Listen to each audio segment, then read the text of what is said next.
इस कहानी की लेखिका है सोनिया सैनी।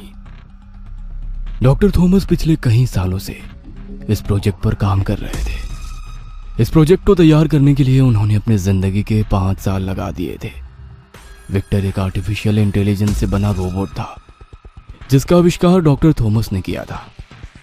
विक्टर बात कर सकता था, किसी के भी मन की बात जान सकता था और पूर्वानुमान भी लगा सकता था। डॉक्टर थॉमस ने विक्टर को इंसान से बेहतर साबित करने के लिए हर एक छोटी सी छोटी बात का ख्याल रखा था। उनका 5 सालों का लंबा इंतजार कल खत्म होने वाला था, क्योंकि कल ही उन्हें विक्टर को एक नेशनल साइंस एग्जीबिशन में प्रेजेंट करना था। सबसे खास बात तो ये थी कि डॉक्टर थॉमस ने विक्टर को अपने जैसा चेहरा भी दिया था। विक्टर को चार्जिंग में लगाने के बाद डॉक्टर थॉमस अपने अंग्रेजी नोवेल को पढ़ने के लिए काउच पर लेट गए थे। डॉक्टर थॉमस पिछले कुछ दिनों से लगातार एक नोवेल द सीरियल किलर को पढ़ रहे थे। आधी रात का समय था। आसमान में बिजली चमक रही थी। ऐसा लग रहा था भयंकर तूफान बरसाने ही वाला है। तभी डॉक्टर थॉमस ने महसूस किया कि विक्टर के कमरे में कुछ फ्लक्चुएशंस हो रहे हैं और कमरे से लगातार लाल रंग की रोशनी बाहर आती हुई दिखाई दे रही है। हैरान होकर डॉक्टर थॉमस विक्टर के कमरे की ओर जाते हैं। कमरे के अंदर का नजारा देखकर डॉक्टर थॉमस बिल्कुल सन्न रह गए थे। विक्टर अपनी जगह पर नहीं था। वह खिड़की के पास खड़े होकर बाहर की ओर झांक रहा था। विक्टर, ये कैसे हुआ? मैंने तो तुम्हें कोई कमांड नहीं दी थी। तुम यहाँ क्या कर रहे हो? विक्टर तुम्हारा माइंड रीड कर सकता है। विक्टर जल्द ही मिशन कंप्लीट करके लौटेगा। इतना कहकर विक्टर अपनी आंखों से लाल रोशनी चमकाता कमरे से बाहर निकल जाता है। ओ माय गॉड, ये क्या हो गया? ये कौन से मिशन पर निकल गया है? एक मशीन को इंसानों से बेहतर बनाने की जिद में कहीं मैंने कोई गलत आविष्कार तो नहीं कर दिया? थॉमस ने अपने माथे पर आता पसीना पोंछा और एक सिगरेट सुलगाकर अपनी टेंशन को धुएं के साथ बाहर उड़ाने की कोशिश करते हुए तेजी से घर से निकल गया। थॉमस को कोई आइडिया नहीं था कि विक्टर अब क्या करने वाला है। ना जाने उसने थॉमस के माइंड से ऐसा क्या रीड कर लिया था जिस मिशन को पूरा करने के लिए वह आधी रात को घर से निकल गया था। रात के 1 बज रहे थे। बेंगलोर के पॉश अपार्टमेंट में डॉक्टर निधि चैन की नींद सो रही थी। अचानक ही उन्हें एहसास हुआ जैसे कोई उनकी खिड़की के कांच पर खटखट की आवाज कर रहा है। हैरान होकर जैसे ही निधि अपनी खिड़की के पास पहुंची, उनकी खिड़की एक जोरदार आवाज के साथ चकनाचूर हो गई और उसके कांच के टुकड़े कमरे में हर तरफ बिखर गए। कांच के कुछ टुकड़े डॉक्टर निधि के आंखों और चेहरे में भी घुस गए थे। निधि दर्द से कराह रही थी। तभी उस टूटे हुए कांच में से एक हाथ अंदर आकर निधि का गला पकड़ लेता है। अपनी पूरी ताकत लगाकर निधि उस हाथ की पकड़ से खुद को आजाद करा लेती है और अपने कमरे में से निकलकर बाहर भागने लगती है। निधि को अपने कमरे में किसी के बूट की खटखट सुनाई पड़ रही थी। ऐसा लग रहा था कोई तेजी से उसके कमरे में चहलकदमी कर रहा हो। निधि का डर से खून जमा जा रहा था। दौड़कर वो अपने फ्लैट के बाथरूम में घुस गई और दरवाजा अंदर से बंद कर लिया। निधि की सांसें उखड़ रही थी। उसे समझ नहीं आ रहा था कि 12वीं मंजिल पर स्थित उसके फ्लैट में अचानक आधी रात को कोई खिड़की से कैसे घुस सकता है। निधि कुछ सोच पाती इससे पहले ही उसने देखा कि उसके बाथरूम का दरवाजा टूटकर जमीन पर पड़ा हुआ है और उसके सामने डॉक्टर थॉमस खड़े हुए हैं। डॉक्टर, तुम मेरे फ्लैट में इतनी रात का क्या करने आए हो? Silly question lovely lady. Thomas नहीं, विक्टर। इतना कहकर विक्टर अचानक अपनी गर्दन को 360 डिग्री में घुमा देता है और इसके साथ ही उसकी आंखों से तेज लाल रोशनी फूटने लगती है। तेज रोशनी से बचने के लिए निधि अपनी आंखें बंद कर लेती है। उसी समय विक्टर निधि को गर्दन से पकड़कर खिड़की तक घसीटते हुए लाने लगता है और उसी टूटे हुए कांच से उठाकर उसे बाहर फेंक देता है। एक जोरदार चीख के साथ निधि हमेशा के लिए खामोश हो जाती है। निधि को खत्म करने के बाद विक्टर अब बेंगलोर की सड़कों पर बेखौफ घूम रहा था। किल सुशोभित, kill him, yes I will kill him. तभी डॉक्टर थॉमस का मोबाइल बजता है और उसे डॉक्टर निधि की मौत की खबर मिलती है। मुझे लगता है विक्टर ने ही निधि को मारा है। अगर मेरा शक सही है तो उसका अगला शिकार जरूर आर्टिफिशियल इंटेलिजेंस डायरेक्टर डॉक्टर सुशोभित या नितिन ही होंगे। ऐसा सोचकर डॉक्टर थॉमस तेजी से अपनी कार चला। कोई भी उसे इंसान ही समझेगा। जब विक्टर ने मेरा माइंड रीड किया तो उसे आपका निधि और नितिन का डेटा उसमें मिल गया। तो क्या तुम मनी मन हम सबको मारने का प्लान बना रहे थे, जो तुम्हारे माइंड को रीड करने से उसे हमें मारने की इंस्ट्रक्शन मिल गई? नहीं डॉक्टर, ऐसी बात नहीं है। 5 साल विक्टर पर बिताने के बाद भी शायद मैं हार गया। मुझसे गलती हुई जो मैंने एक रोबोट को इंसान से बेहतर बनाने की कोशिश की। एक एआई प्रोजेक्ट को इतना पावरफुल बनाने से पहले मैंने एक बार भी इसके नेगेटिव एस्पेक्ट को देखने की कोशिश नहीं की। या यूं कहो कि मैं इस प्रोजेक्ट के लिए इतना ज्यादा पॉजिटिव था कि मैं कुछ देखना सुनना ही नहीं चाहता था।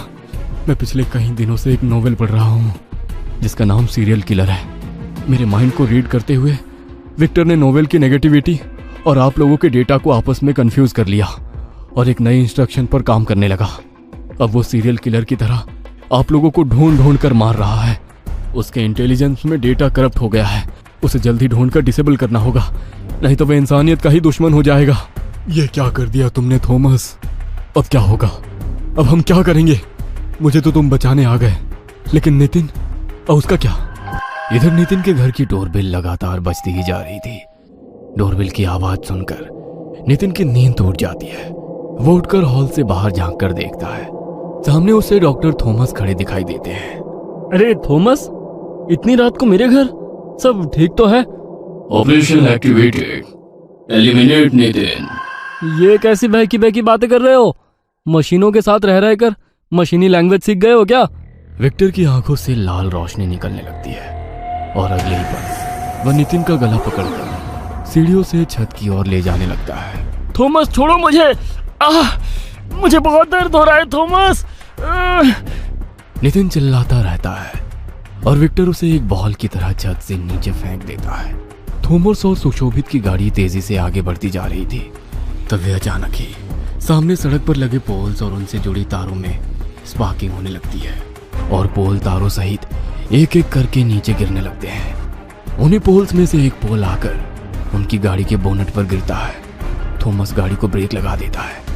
चाहने पर भी गाड़ी अब और आगे बढ़ नहीं सकती थी क्योंकि सामने एक भारी भरकम सा खंबा गिरा हुआ था।